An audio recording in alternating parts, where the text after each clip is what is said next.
Lorsqu'il s'approche de Jérusalem, près de Bethphagée et de Béthanie, vers le mont des Oliviers, Jésus envoya 2 de ses disciples en leur disant, « Allez au village qui est devant vous, et dès que vous y serez entrés, vous trouverez un ânon attaché, sur lequel personne n'est encore monté. Détachez-le et amenez-le. Et si quelqu'un vous demande, « Pourquoi faites-vous cela ?» répondez, « Le Seigneur en a besoin. » Et à l'instant, il le laissera venir ici. Les disciples partirent, ils trouvèrent l'ânon attaché dehors près d'une porte dans la rue et le détachèrent. Quelques-uns de ceux qui étaient là leur dirent, « Que faites-vous? Pourquoi détachez-vous cet ânon ?» Ils répondirent comme Jésus leur avait dit et on les laissa faire. Ils amènent l'ânon à Jésus, ils jetèrent leurs vêtements sur lui et Jésus s'assit dessus. Beaucoup de gens étendirent leurs vêtements sur le chemin et d'autres des branches qui coupèrent dans les champs. Ceux qui précédaient et ceux qui suivaient, Jésus criait, « Hosanna, béni soit celui qui vient au nom du Seigneur. Béni soit le règne qui vient, le règne de David, notre Père.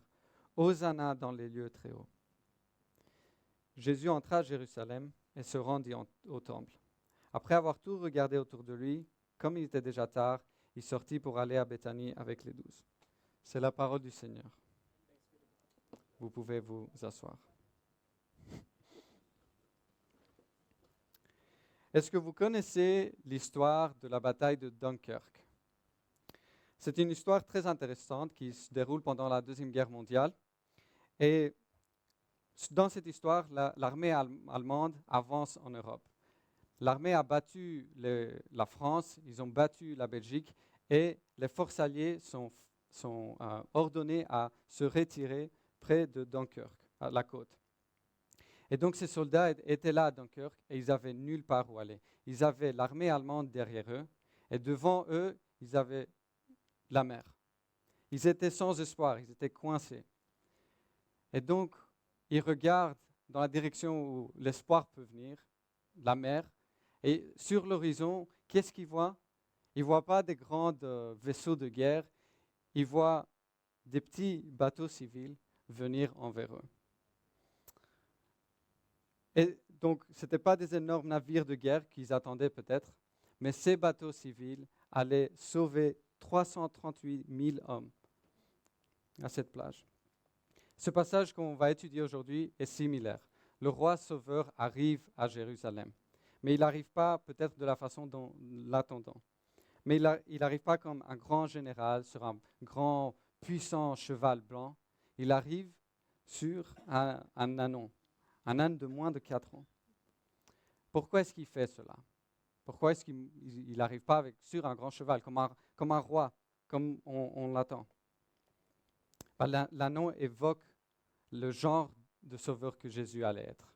Et cela nous montre aussi comment il remplit la prophétie qui a été faite par rapport au roi qui allait sauver le peuple de Dieu. Donc je crois que Pierre met l'accent, Pierre est la source de l'évangile de Marc, et je crois que Pierre met l'accent sur l'ânon pour nous montrer quel genre de roi Jésus est. Il est un roi humble. Beaucoup de gens à l'époque et beaucoup de gens aujourd'hui attendent quelque chose. Ils sont sans espoir. Ils se disent, est-ce qu'il y a moyen pour moi de sortir de cette situation difficile? Est-ce qu'il y a de l'espoir pour moi? Les Juifs rassemblés à Jérusalem ce jour-là réclamaient tous la venue du Messie. Et beaucoup de gens à Bruxelles aujourd'hui attendent quelque chose. Mais ils ne savent pas ce que c'est. Et donc le roi sur l'ânon qui entre à Jérusalem il y a 2000 ans est le sauveur que Dieu nous a destiné à attendre. Et le fait de savoir quel genre de roi il est nous aide à répondre à Dieu et à vivre notre vie de la façon dont il l'a conçu pour nous. Voyons donc comment l'ânon nous montre que Jésus est le roi et comment cela nous montre quel type de roi il est. Le roi sur l'ânon indique le but de Jésus. L'image qui est venue à l'esprit de chacun des écrivains des évangiles et aussi à l'esprit de toute personne qui était là ce jour-là était celle de Zacharie, chapitre 9, verset 9. Vous pouvez tourner là avec moi. On lit. « Réjouis-toi, fille de Sion. Lance des acclamations, filles de Jérusalem. Voici ton roi qui vient à toi. Il est juste et victorieux. Il est humble et monté sur un âne, sur un ânon, le petit d'une ânesse. Cette prophétie a été donnée par Dieu au peuple d'Israël quelques années seulement après son retour de l'exil babylonien. Le péché d'Israël avant cela avait fait que le Seigneur a enlevé sa présence du temple et Jérusalem a été conquis par d'autres pays. Le temple a été détruit. Et donc maintenant, ils sont retournés à Jérusalem, mais de nouveau, les choses ne sont pas aussi bonnes qu'ils étaient avant. Ils sont à Jérusalem, mais ils sont sous l'occupation étrangère. Et donc Dieu, dans Zacharie chapitre 9, promet qu'il va revenir au temple. Il dit qu'il va conquérir une nation après l'autre dans son chemin à Jérusalem. Et c'est intéressant parce que Jésus prend ce même chemin pour arriver à Jérusalem. Il approche du nord. Jésus donc accomplit intentionnellement cette prophétie. Il dit, c'est moi qui va vous sauver. Ce n'est pas l'armée d'Israël qui va reconquérir Jérusalem. C'est Jésus qui va venir et il va de nouveau vivre avec son peuple. Et il ne le fait pas seulement pour accomplir cette prophétie, mais Jésus utilise l'ânon pour montrer qu'il est roi de plusieurs façons. Tout d'abord, à ces temps-là, un dirigeant pouvait réquisitionner n'importe quel animal pour qu'il puisse, dont il avait besoin. C'est pourquoi il dit à ses disciples, dites aux personnes qui vous posent la question, le Seigneur en a besoin. Deuxièmement, Jésus veut un ânon sur lequel personne ne s'est jamais assis. À cette époque, de nouveau, il n'y avait personne qui pouvait monter sur l'animal de roi. Il n'y avait que Alexandre le Grand qui pouvait monter sur Bucéphale. Mais Jésus n'arrive pas sur un cheval de guerre, il arrive sur un ânon. Il arrive en lit, il est humble et monté sur un âne, sur un ânon, le petit d'une ânesse. Le peuple de Jérusalem, on voit qu'il loue le Seigneur. C'est parce qu'il loue Jésus, même s'il est sur un ânon. Parce qu'il savait qu'il était le roi. Vous voyez, il connaissait les prophéties qui avaient été faites. Ça nous montre que nous devons connaître la parole pour pouvoir connaître ce que Dieu fait dans notre vie. Et donc, on les voit réagir et leur réaction devait nous inciter à répondre de la même façon. Regardons les réponses données à Jésus dans ce passage. Premièrement, on voit le propriétaire de l'ânon. Quelle est sa réponse? Dès qu'il apprend que Jésus en a besoin de son animal, il le donne immédiatement. Ensuite, lorsque Jésus arrive, les gens coupent des branches et ils crient « Hosanna, notre Sauveur est venu ». Et ensuite, on voit aussi les gens étendre leurs vêtements sur la route lorsque Jésus arrive. Regardons un peu de plus près ces points-là. Premièrement, qu'est-ce que les gens crient? Ils crient les paroles du psaume 118. Ils crient à Jésus, sauve-nous maintenant, nous t'en supplions, tu es le sauveur qui était promis. Certains pensent qu'il s'agissait ici de la même foule qui criait quelques jours plus tard, crucifiez-le. Mais je ne pense pas que ce soit le cas. Vous voyez, je pense que ces gens ont vraiment accueilli Jésus pour qui il était, parce qu'ils savaient que leur situation était désespérée. Et donc, ils ont accueilli le roi dès qu'ils l'ont vu. Imaginez un soldat qui est sur la plage de Dunkerque. Il voit les bateaux civils venir vers lui et il se dit oh, « Non, des bateaux civils, pas pour moi, je crois que je vais tenter ma chance avec les Allemands. » Ou qui se dit « Moi, un soldat décoré, monté sur un bateau de pêche, non, je ne fais pas ça. » Mais bien sûr que non, ils ne font pas ça. Ils sont désespérés, ils voient l'espoir et ils courent vers leur sauveur. Lorsqu'on réalise à quel point notre situation est désespérée, nous courons vers notre salut. Et c'est pas ce qu'on voit toujours dans la parole. Par exemple, les pharisiens, ils n'ont pas reconnu Jésus pour qui il était. Ils l'ont rejeté. Pourquoi? Parce qu'ils ne pensaient pas qu'ils avaient besoin d'un sauveur. Ils pensaient qu'ils étaient sauvés par leur propre action. Donc pourquoi est-ce que j'ai besoin d'un sauveur?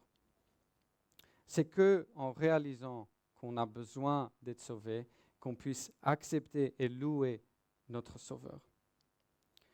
Même aujourd'hui, beaucoup de gens nient leurs péchés. Ils pensent qu'ils sont fondamentalement bons. Ah, cette personne-là est si mauvaise que par rapport à elle, moi, je suis bon. Ou par contre, on suit les idées de Rousseau, qu'on est né fondamentalement bon dans cette société. Et c'est la société qui nous rend mauvais. Si je suis mauvais, ce n'est pas moi, c'est la société qui m'a fait comme ça. Et c'est ce qui fait le péché. Le péché fait en sorte que nous mettons tout le temps la faute sur les autres. Et je pense que c'est comme ça parce que si on ne comprend pas notre situation, on ne peut jamais accepter notre Sauveur. Et la vérité est que tout le monde sait, dans notre conscience, qu'on est des pécheurs. Nous savons que nous sommes responsables du mal que nous faisons. Et ce n'est que lorsque nous prenons conscience de cela qu'on puisse voir Jésus et puis crier des louanges envers lui. Voyons comment les gens réagissent à Jésus. Dans le verset 6, on voit que le propriétaire de l'ânon donne immédiatement son animal à Jésus. De même, les gens qui applaudissent à l'entrée de Jésus, ils déposent leurs vêtements au sol pour que Jésus puisse marcher dessus. Les disciples aussi, ils ont pris leurs vêtements et ils l'ont mis sur l'ânon pour que Jésus puisse s'asseoir dessus. Ces actes ne sont pas autant des actes pragmatiques, mais ce sont des actes de louange envers Jésus. Ils avaient offert tout ce qu'ils avaient.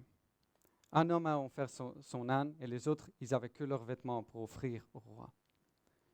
Et ils n'avaient pas, à cette époque, une armoire pleine de vêtements. Ce n'était pas, OK, je pose ces vêtements ici parce que je sais que j'en ai 10 à la maison. Je vais juste le mettre à laver, c'est bon. Non, ils avaient 1 ou 2 manteaux à porter à cette époque. Mais ce n'était pas important pour eux. Parce que quand vous voyez votre Sauveur venir, vous donnez plus d'importance à ce que vous avez. Rien n'a d'importance. Et donc, ils ont vu Jésus et ils ont dit, j'ai que mon manteau. Jésus, tiens-le, je te l'offre. Quand Jésus entre dans mon regard et on entre dans nos regards et on entre dans son regard, qu'est-ce qui compte? Il peut tout avoir car il est notre Sauveur. C'est Jésus qui est important et pas moi parce que j'ai, mais lui. Est-ce que nous voyons Jésus de cette façon? Sommes-nous prêts à sacrifier tout ce que nous avons et lui offrir tout ce que nous avons? Ou est-ce qu'on tient ce qu'on a près de nous et on donne à Jésus juste ce qu'on veut? Pensez aux gens, après que Jésus est passé, qui ramassent leurs vêtements, qui sont sales, qui sont remplis de saleté, de choses dont l'âne a marché, et puis c'est maintenant sur leurs vêtements. Mais est-ce que cela a abîmé leurs vêtements? Non, parce que le roi de l'univers a touché mes vêtements. Ça n'abîme pas mes vêtements, cela l'améliore. Imaginez vous achetez un maillot de Messi et vous allez à l'aéroport et qui voilà devant vous? Messi. Qu'est-ce que vous faites? Vous prenez votre maillot et vous lui donnez pour qu'il signe dessus. Est-ce que cela abîme le maillot? Bien sûr que non. Même pour les fans de Ronaldo, ça ne l'abîme pas. Ça l'améliore. Donc, quelles sont les choses dans notre vie qu'on puisse déposer sur la route devant nous pour qu'ils soient marqués par le roi? Qu'est-ce qu'on a à amener devant nous, devant le roi, et lui dire, marche dessus, c'est à toi. Quand on regarde le roi divin, le sauveur qui nous sauve, qu'est-ce qui représente 10% de mon salaire? S'il me demande de donner la dîme, 10% de mon argent ne représente rien par rapport à lui. Quand il me demande de donner mon temps, de venir les dimanches matin, pour être avec son peuple, pour entendre sa parole, quand il me demande de passer du temps à prier, à étudier sa parole, de passer du temps avec le peuple de Dieu dans les groupes communautaires, que importe mon temps lorsque je vois mon Sauveur arriver? Notre finance, nos familles, nos temps, notre argent, tout est à lui. Et lorsqu'on le voit vraiment pour qui il est, on réalise que tout ce qu'on a peu d'importance par rapport à lui. Tout ce qu'on a est à lui et pas à nous. Église, tout ce qu'on a dans notre vie peut être utilisé comme un instrument, soit pour louer le Seigneur, ou soit pour le profaner son nom. Donc, comment est-ce que vous allez utiliser ce que vous avez? Pensez à la scène de nouveau à Dunkerque. Ils voient les bateaux venir vers eux. Pensez-vous qu'ils ont réfléchi à leurs affaires, à leurs armes, à tout ce qu'ils devaient ramener avec eux? Bien sûr que non, ils ont tout oublié. Et ils ont couru vers les bateaux qui venaient les sauver. Tout ce qui comptait, c'était que le salut était arrivé. Ça doit être la même chose pour nous, quand on voit Jésus pour qui il est, quand on voit le cadeau qu'il nous a fait. Parfois, on l'oublie, mais on a tellement de chance qu'on puisse vivre avec Jésus pour l'éternité. Qu'importe le peu de temps qu'on a ici dans cette terre, qu'on a une éternité avec le Dieu de l'univers. On peut soit choisir de passer notre temps ici pour nous, de ramasser plein de choses pour nous, de passer tout notre temps à nous faire nous grandir, ou on peut tout donner à Jésus. Donner ces 90, 100 ans de vie qu'on a ici à Jésus, car lui, il nous a donné l'éternité avec lui. L'éternité sans péché, sans mal, mais avec lui. Jésus, ce jour-là, il est venu à Jérusalem sur un ânon. Il est venu humble. Et il est allé dans le temple. Et quelques jours plus tard, il est mort pour nous sauver. Et maintenant, il est assis à la droite du Père. Il a tout le pouvoir, il a toute la gloire. Et un jour, il reviendra de nouveau. Et cette fois-ci, ça ne sera pas sur un anneau de 4 ans. Il reviendra sur un grand cheval blanc, avec une épée dans sa main. Et ce jour-là, tout le monde sera à genoux devant lui. Ceux qui le louent et ceux qui ne le louent pas. Mais pour ceux qui le louent, pour nous ici, on peut célébrer cela, parce que notre Sauveur vient. Mais pour ceux qui ne le louent pas, ça sera un mauvais jour. Et donc, alors que nous rappelons que Jésus va revenir, et nous rappelons de ce qu'il a fait pour nous, nous allons prendre la communion pour nous rappeler de ce qu'il a fait, du fait qu'il a donné son sang et son corps pour nous. Si vous ne suivez pas le Christ aujourd'hui, je vous demande de vous abstenir. C'est quelque chose qu'on fait entre chrétiens, mais j'aimerais beaucoup vous en parler après le service et pour vous expliquer ce que c'est suivre Jésus. Pour le reste, je vous invite à prendre un peu de temps pour réfléchir à ce que Jésus a fait pour vous, à vous repentir de vos péchés. Et puis venez, prenez les éléments et nous allons prendre tout ça ensemble.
le soir où Jésus allait être trahi, il était avec ses disciples et il a pris le pain et il a dit, « Ceci est mon corps qui est brisé pour vous.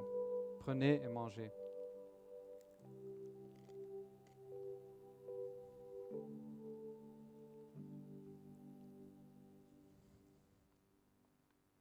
Il a pris ensuite la coupe. Il a dit, « Ceci est mon sang qui est versé pour vous. Buvez et souvenez-vous jusqu'au moment où je reviens. »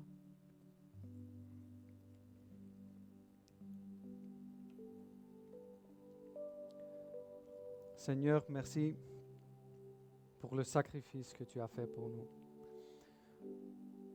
Tu es le roi, Jésus. Tu es le sauveur dont tout le monde a besoin. Tu es notre seul espoir dans ce monde. Je prie que tu ouvres nos yeux à cette vérité. Tu ouvres nos yeux pour qu'on puisse voir qui tu es. Seigneur, je prie pour cette période de Pâques que tu montres aux gens de Bruxelles qui tu es, que tu apportes les gens à l'Église pour qu'ils puissent entendre ton évangile et qu'ils puissent être sauvés, Seigneur, qu'ils puissent rejoindre notre famille ici.